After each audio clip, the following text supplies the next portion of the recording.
जय हिंद सभी साथियों को। मैं प्रकाश चौधरी आप सब लोगों का एक बार फिर से स्वागत करता हूं आपके अपने यूट्यूब चैनल फौजी भाई के अंदर।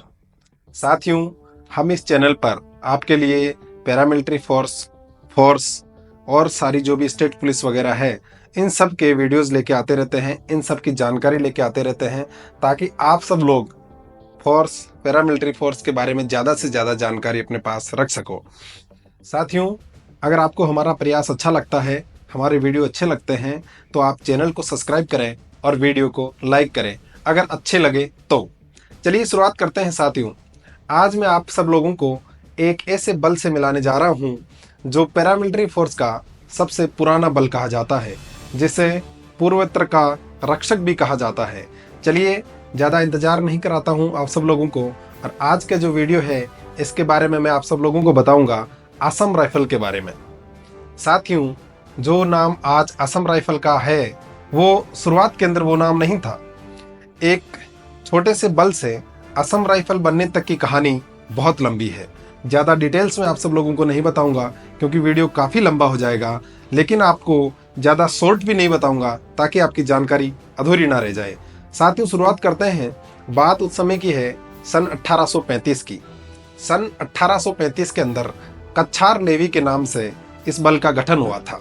जब इस बल का गठन हुआ तब इसका नाम क्या था? कच्छार नेवी।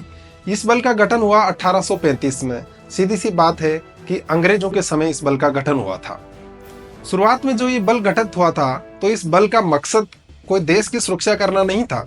जब इस बल को बनाया गया था तब इसलिए बनाया गया था कि जो अंग्रेज थे, जो नॉर्थ ईस्ट में अंग्रेज रहते थे, तो वो लोग जब नॉर्थ ईस्ट के अंदर जाके उन लोगों ने चाय के बागानों से ताज़ा चाय पत्ती तोड़ के चाय पी, तो उनको टेस्ट बड़ा ज़बरदस्त लगा था। तो उन लोगों ने सोचा कि क्यों ना ये चाय केवल हम लोग ही पिए, केवल बड़े लोग ही पिए। तो उन लोगों ने क्या किया, जो चाय के बागान बनाए, उन बागानों को जंगली जानवर वगैरह बहुत नुकसान पहुंचाते थे। तो उन बागानों को जंगली जानवरों से बचाने के लिए और अपनी बस्तियों का जनजातीय लोगों से रक्षा करवाने के लिए उन लोगों ने इस बल का गठन किया था।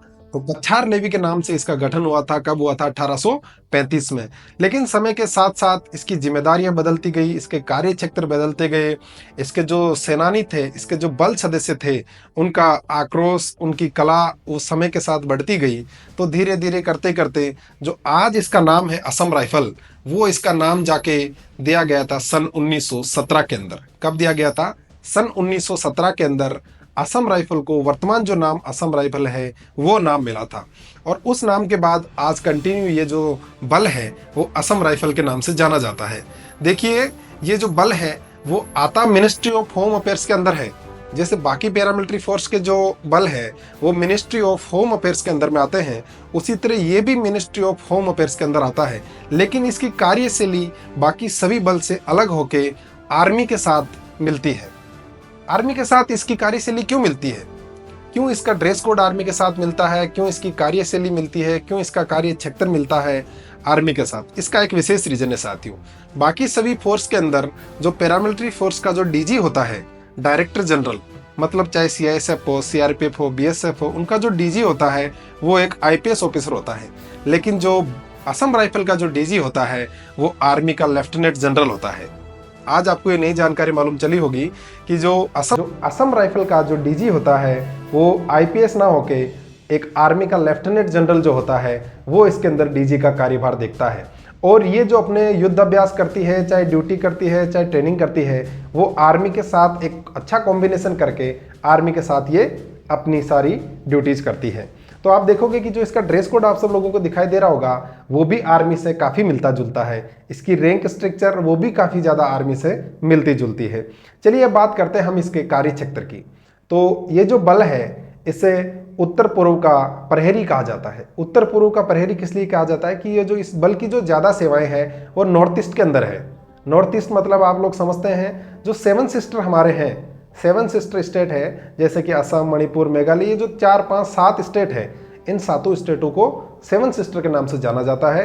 ये विशेष कारण ये भी है इस बल का कि जो भारत देश के जो बाकी स्टेट है उन स्टेट से ये 7 स्टेट अलग हो जाते हैं। कैसे हो जाते हैं? आप मैप के अंदर देख सकते हैं कि इनकी जो क्षेत्रफल है जो इनका क्षेत्र है, जो एरिया है, वो इंडिया से थोड़ा कट होके एक छोटे रास्ते से निकल के फिर आगे जाके सारे स्टेट है।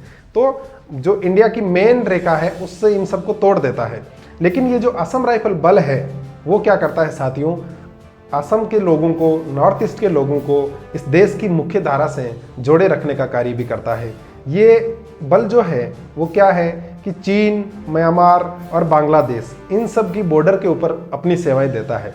सेवाएं देने का मतलब आप लोग समझ सकते हैं कि इसका कितना टफ कार्य क्षेत्र होता है कि ये आतंकवाद से तो लड़ाई लड़ता ही लड़ता है, बाकी जो नॉर्मल जो लोग हैं वहाँ के, जो क्षेत्र विशेष के जो लोग हैं, उन लोगों को देश के साथ जोड़ने का भी ये बल कार्य करता है। अब मैं बात करूँ इस बल के मुख्यालय की, तो इस बल का जो मुख्यालय है वो शिलोंग के अंदर है। कहाँ पे है? शिलोंग में।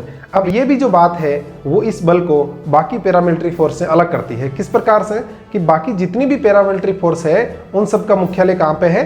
दिल्ली में है। कहाँ पे है? दिल्ली में। लेकिन इस बल का जो मुख्यालय है वो शिलोंग के अंदर है। कहाँ पे है?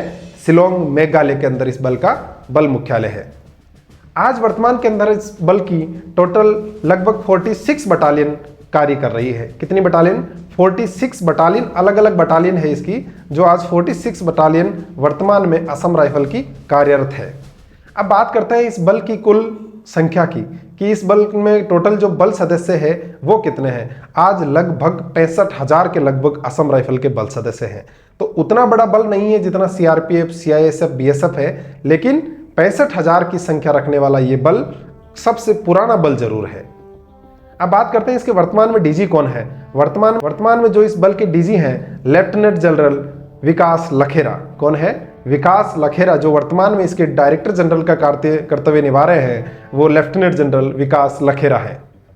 असम राइफल के बल सदस्य अपनी सेवाएं बहुत ही दुर्गम, बहुत ही विशेष क्षेत्रों के अंदर अपनी सेवाएं देती है। पहाड़ी क्षेत्र, ऊंचे नीचे, आतंकवाद से घिरे हुए इन क्षेत्रों के अंदर क्या होता था कि पहले, आज जो है आतंकवाद बाहरी है, लेकिन पहले इनके अंदर भी नक्सली हुआ करते थे। तो उन नक्सलियों से भी बचाना, तो इस बल ने बहुत कुर्बानियां दी है, क्योंकि ये बल बहुत पुराना है और बहुत कुर्बानियां देके यहाँ तक आज पहुँचा है। तो इसके वीर शहीद सेनानियों को भी हमारा सलाम रहेगा, और वर्तमान में जो इस बल की सेवाएं दे रहे हैं उन सभी साथियों को भी मेरा नमस्कार, जय हिंद दिल से, क्योंकि ये लोग दुर्गम इलाकों में रह के आज अपनी सेवाएं देते हैं। कुछ पैरामिलिट्री फोर्स ऐसी होती है जो शहरी क्षेत्रों में भी काम करती है, लेकिन ये जो है वो विशेष दुर्लभ क्षेत्रों के अंदर अपनी सेवाएं देती है। साथियों, आज मैंने कोशिश की इस बल का एक खाका आपके दिमाग में तैयार करने के लिए कि इस बल का ऊपरी तौर से आप देख सकते हैं कि किस प्रकार का ये बल दिखाई देता है, कहाँ पे ये सेवाएं करता है, कहाँ इसका मुख्यालय है, ये सब समझाने की कोशिश की। अगले वीडियो में हम लेके आएंगे इस बल का पूरा रैंक स्ट्रक्चर, कि इसमें कौन सी रैंक पे कौन सा अधिकारी रहता है, उसकी क्या पहचान रहती है, वो कौन सी वर्दी इनकी यूनिफॉर्म रहती है, इन सब के बारे में हम बात करेंगे अगले वीडियो में। फिलहाल के लिए मैं आप सब लोगों से इजाज़त चाहता हूँ। अगर आपको वीडियो अच्छा लगा तो चैनल को सब्सक्राइब करिए, वीडियो को लाइक करिए और शेयर करिए, ताकि हमारा भी विश्वास बढ़ता रहे और हम आप सबके लिए ऐसी नई नई जानकारी आगे लेके आते रहे। तब तक के लिए जय हिंद, जय भारत।